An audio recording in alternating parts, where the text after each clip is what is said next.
first. It's my understanding we have more than 3 minutes per person for this initial segment. Is that correct? Yes. Thank you very much.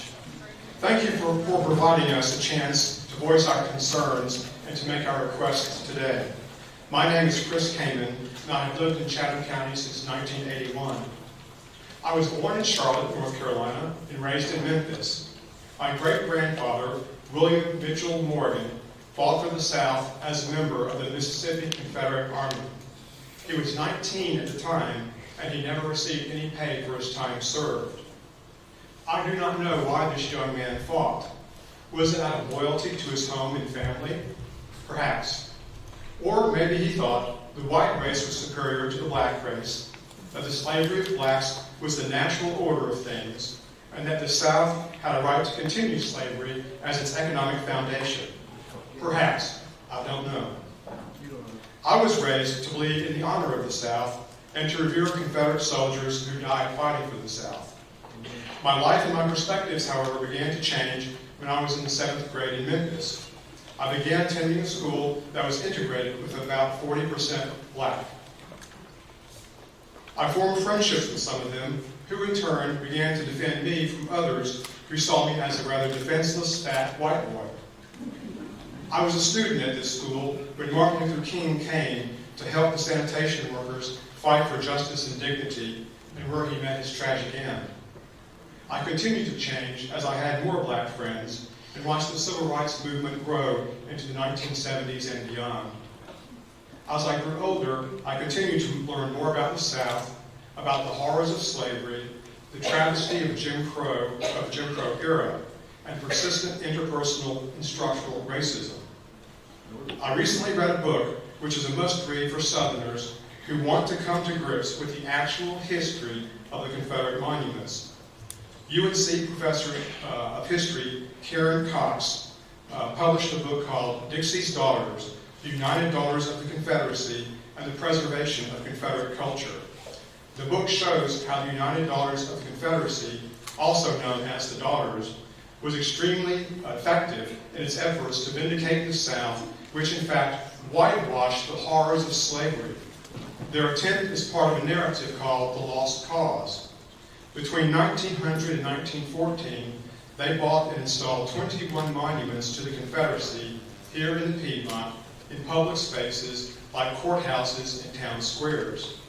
However, after the Civil War, and the period immediately after that, from 1868 to 1900, only 6 memorials have been placed in the Piedmont, and 5 of those were in cemeteries by organizations which preceded the Daughters. The Daughters were founded in 1894. The Daughters were also successful in rewriting history books to change the causes of the Civil War from a war to maintain slavery to a war about states' rights and northern aggression. They sought to portray slaves as happy and owners as benevolent masters who took good care of them. Examples of pro-Confederate historical perspective can be found in the chapter titled The Negro in the book Chatham County, 1771 through 1971, which is available at the Chatham County Public Library. The Daughters also promoted essays which spoke of the civilizing influence of slavery upon those enslaved. The Daughters embraced the KKK as chivalrous knights, and I'm quoting here. In 1913, the Daughters endorsed a book written by one of its members. It was titled The Ku Klux Klan or the Invisible Empire. It praised Confederate General Nathan Bedford Forrest, the first Grand Wizard of the KKK, and praised the efforts of the KKK. The book was included as a supplementary textbook in Mississippi, and by the 1920s, most southern states had adopted pro-Confederate textbooks, largely from the efforts of the Daughters. Despite these very successful efforts of the Daughters, all Southerners today who claim to know the historical truths about the South must admit that the South seceded from the Union to maintain its economy and that slavery was the basis of that economy. Most modern historians have concluded such.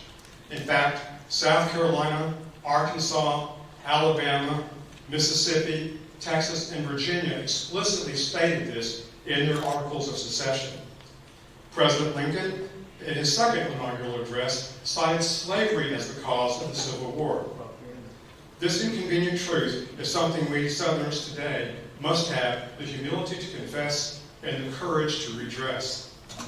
The monument outside the courthouse no longer reflects the values and attitudes of the majority of Chatham County citizens, if indeed it ever did. The monument is out of touch with our Constitution, particularly the 14th Amendment, which guarantees equal protection under the law.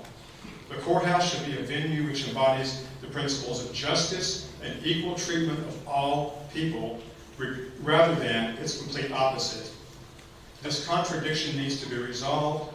The monument needs to be removed from our courthouse grounds and returned to the Winnie Davis chapter in a timely manner. Many cities and states across the country, including the South, have removed or relocated their Confederate monuments to cemeteries and other more appropriate venues than courthouses and publicly owned spaces. I urge you to join with them in making Chatham County a place for all people. Thank you.